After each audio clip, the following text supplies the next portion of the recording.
राहता शहरातील 14 चारीला पाणी सोडल्याने 14 चारी ओव्हरफ्लो झाले असल्याची पाहायला मिळाली. चारी ओव्हरफ्लो झाल्याने नागरिकांचे मोठ्या प्रमाणात नुकसान झाले असल्याचे पाहायला मिळाले.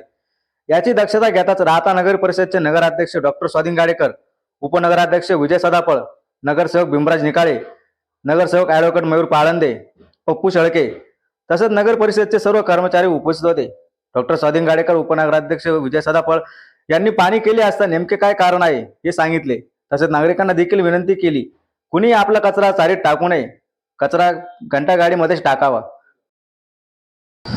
आता तुम्ही 14 तारी जे आहे त्याची पाणी केली आहे आणि मोठ्या प्रमाणात ओव्हरफ्लो आला तर बघायला मिळतं. नेमकं काय तुम्हाला या ठिकाणी समस्या आहे आणि कशामुळे हे सगळं घडलं काय सांगा?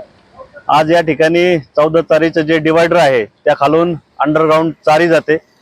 त्या चारीचं इरिगेशन विभागाशी बोललं असता त्या ठिकाणी नगर मनमाड रोड सरकारी दवाखान्यासमोर त्या ठिकाणी त्यांनी अंडरग्राऊंड काम केल्यामुळे त्यांनी टेस्टिंग घेतली इरिगेशन विभागाने. खरं तर चारीला पाणी सोडण्यापूर्वी इरिगेशन विभाग नगरपालिकेला त्याची सूचना देत असतं आणि नगरपालिका त्यातील चेंबर्सची साफसफाई करून त्या ठिकाणी त्या पाण्याला वाट करून देत असते. परंतु या वेळेला ते टेस्टिंगचं काम असल्यामुळे त्यांनी कुठल्याही प्रकारची सूचना नगरपालिकेला दिली नव्हती आणि अचानक हे चेंबर पुढील ब्लॉक झालेले असल्यामुळे त्या ठिकाणी पाण्याचा ओव्हरफ्लो होऊन बरंचसं पाणी या ठिकाणी रस्त्यावर आणि त्या ठिकाणी एका घरात देखील पाणी गेलेलं आहे.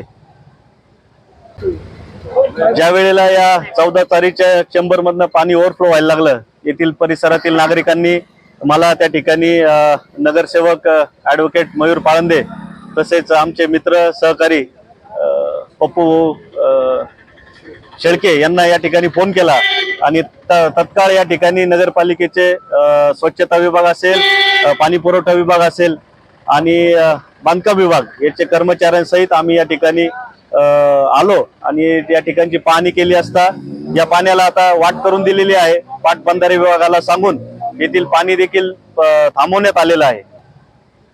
काय मग आता नगरपालिकेच्या किंवा नागरिकांच्या समस्याचं निरसन कसं होणार आहे? नाही, मी आता या ठिकाणी राहत असलेल्या या परिसरातील नागरिकांना एकच विनंती करतो की त्यांनी या डिवायडर मध्ये असेल किंवा येथील चेंबर मध्ये असेल तो कचरा टाकला नाही पाहिजे, कारण त्यांनी टाकलेल्या कचऱ्यामुळेच या ठिकाणी ती चारी ब्लॉक झालेली आहे.